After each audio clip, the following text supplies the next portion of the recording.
Bonjour à tous et merci de nous retrouver pour ce numéro de la Revue des Unes.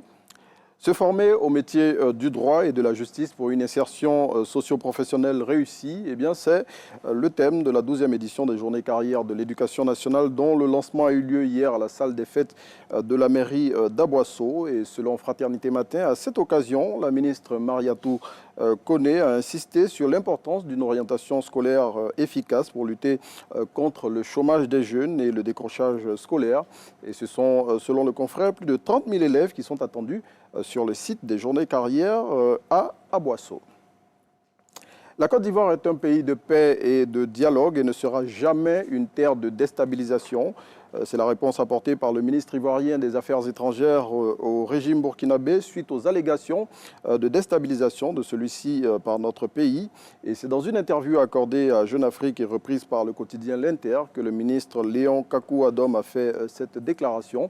Et dans cet entretien, le chef de la diplomatie ivoirienne, selon le confrère, a rappelé les traditions de paix et d'hospitalité de la Côte d'Ivoire et a insisté sur le fait que le Burkina Faso, malgré les incompréhensions, reste un pays frère avec lequel tous les canaux diplomatiques sont maintenus.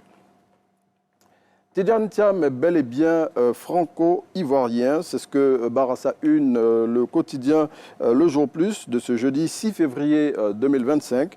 Et pour le confrère, malgré toutes les démonstrations faites par ses collaborateurs pour démontrer le contraire, l'évidence est implacable et elle pourrait remettre en cause sa participation à la présidentielle d'octobre 2025. Plus de précisions dans le numéro de ce jour du confrère.